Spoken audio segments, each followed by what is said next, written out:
So guys, ini dia 5 smartphone kamera terbaik bajet 2500 edisi raya.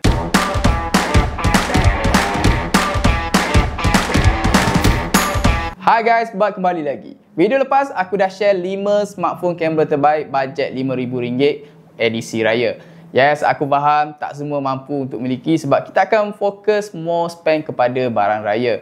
Jadi dalam video ni aku nak share dekat korang 5 kamera terbaik smartphone bajet 2500 edisi raya yang mana korang boleh dapatkan dekat Factory Mobile. Jom aku share. Yang pertama, kita ada Vivo V50 dengan harga bermula RM1,999. Dilengkapi dengan 50 megapiksel Zeiss kamera, hasil gambar memang akan lebih sharp, neutral dan detail tanpa korang perlukan editing yang banyak.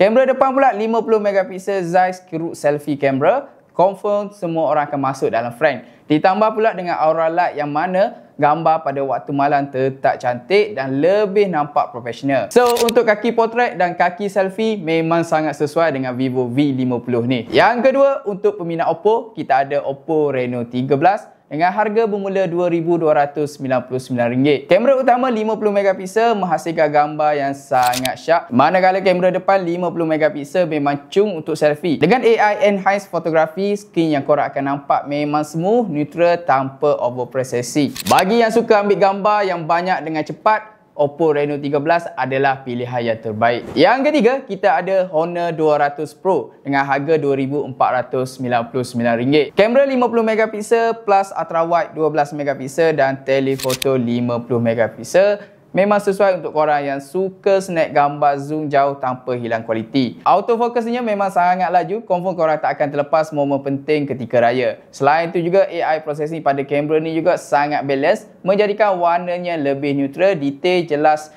dalam keadaan semua pencahayaan. Aku memang cukup suka dengan kolaborasi Hakot Studio pada Honor 200 Pro ni. Walaupun hanya 12 megapiksel, menggunakan teknologi daripada Apple ni membuatkan gambar memang nampak neutral, sharp dan skin warna yang lebih real.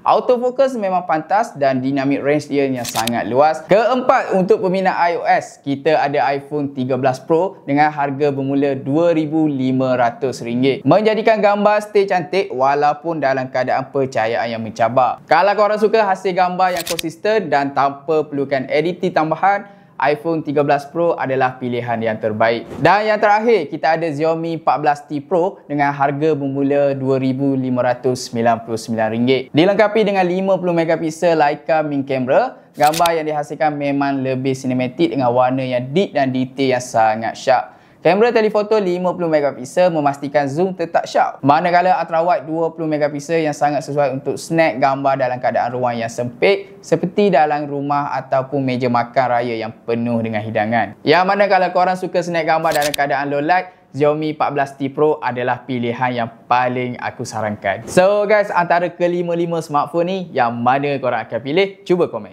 Kalau korang nak dapatkan semua smartphone ni, aku dah sediakan link dekat bawah. Korang boleh beli dekat situ. Jadi kita jumpa next video. Jangan lupa like, comment, share dan subscribe kita punya channel Factory Mobile. Factory Mobile, your gadget solution.